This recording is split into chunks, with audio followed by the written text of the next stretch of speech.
Merienda ba ang hanap nyo? Subukan na ang taho rito. More flavors na, only Arnibal pa. Regan! Ang masugid na manliligaw ni Doc Annalyn sa top-rated Kapuso afternoon drama na abot kamay na pangarap na si Regan. Cute kaya yun. Naispatan ng good news. Ano kaya itong hinihintay niya? Taho! Yung dadalhin ko kay Dukan. Taho!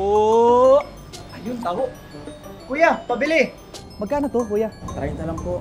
Sige po, isa po. Sakto, magugustuhan to ni Doc Annalyn. Yan, kuya, dagdagan mo konti, kuya. Para sure ball, mabusog si Doc. Thank you, kuya. Thank you po. Sige po, mauna na po ako.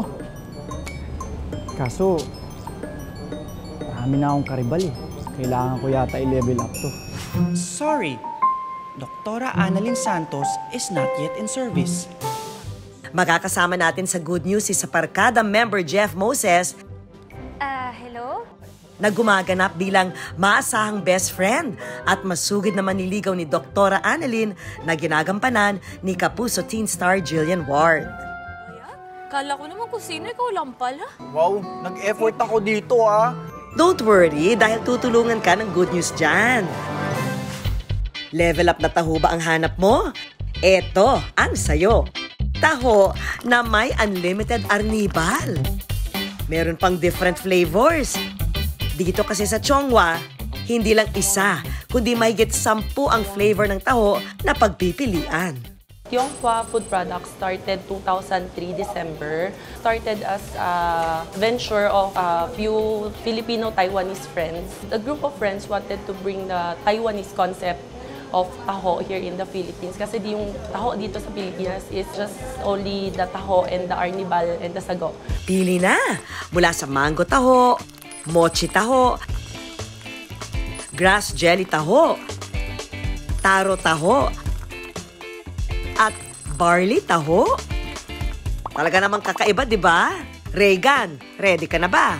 Mga kapuso, may nakita akong taho online na nag-viral. Itong Chongwa, which is hindi lang isa, kundi marami silang flavors na kakaiba. Kaya, mga kapuso, samahan niyo ako at tikman natin. Ano kayang flavor ang bibili ni Regan para kay Doc Annalyn? Abangan yan. Samantala, ibahin nyo raw dito sa Chongwa dahil ang mga taho nila sinasalok at isinasalin sa isang mangkok. At kung kasing sweet ka naman ni Regan, only rin ang kaswitan dahil sa kanilang only Arnibal. Yung syrup na yan is made using winter melon. And then, hindi siya kasing tamis ng arnibal dito sa Pilipinas. Ang kanilang regular taho na may only Arnibal, mabibili sa halagang 35 pesos lang. Choose your toppings naman sa halagang 60 hanggang 65 pesos. At dahil na nga kakaiba at mura, ang kanilang mga taho, trending at dinumog ng mga parokyano. So okay na kami rito, binabalik-balikan namin. Samantala, balikan natin ang sweet na si Regan. Nakapili na kaya siya ng ite-take out na taho para kay Doc Annalyn? Dang araw sa inyo. O-order po sana ako ng...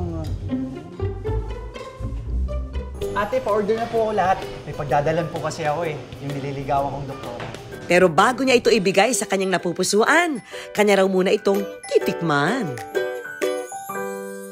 Taho lover ako since day one kasi nung bata ako. Pag may naglalako dun sa amin sa probinsya, hinahabol ko pa talaga para lang makabili. And ayan na nga, so dito sa harap natin, may 10 flavors ng taho nila dito sa Chongwa. Eto, yung taho dito sa Chongwa, malamig siya guys, saktong-sakto sa mainit na panahon. And ayan na nga, titikman na natin yung unang flavor natin. Ito yung mangga. Ayan guys.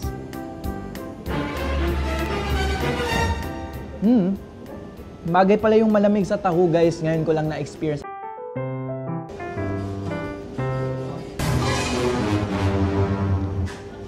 Lasang taro nga. Taste ko talaga yung taro. Sobrang lambot ng tofu nila. And eto naman guys, grass jelly na flavor.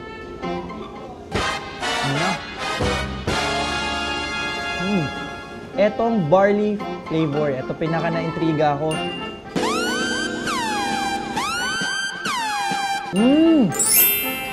Matapos ang tikiman, alin kaya ang nanalo sa panlasa ni Regan? Eto na. Reveal ko na sa inyo yung top 3 na nagugustuhan kong flavors na dito sa Chongwa. Teka lang, ang hirap kasi parang masarap lahat eh.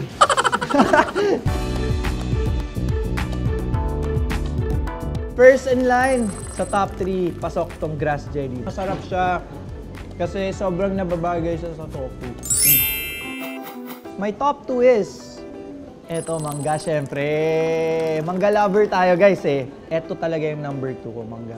Prutas. And yung top 3, ayun. Etong barley guys.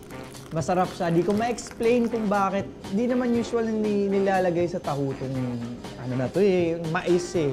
Pero di ko maintindihan bakit sobrang bumabagay. Kaya eto, saludo. Saludo Chongwa. So ayun mga kapuso, nakapili na tayo ng 3 flavors na pwede kong dalhin kay Doc Annalyn. Siyempre, etong grass jelly, etong barley, and etong mangga. Kaya take out na natin to guys, and excited na ako para ibigay kay Doc Annalyn. At siyempre, plus points na naman tayo. Plus points na naman si Regan. Plus points na nga talaga ang taho flavors nitong kakaiba. Taho! Dahil ang tahong ating kinalakihan, pwede pa palang i-level up at paandaran. Kita-kits mga kapuso!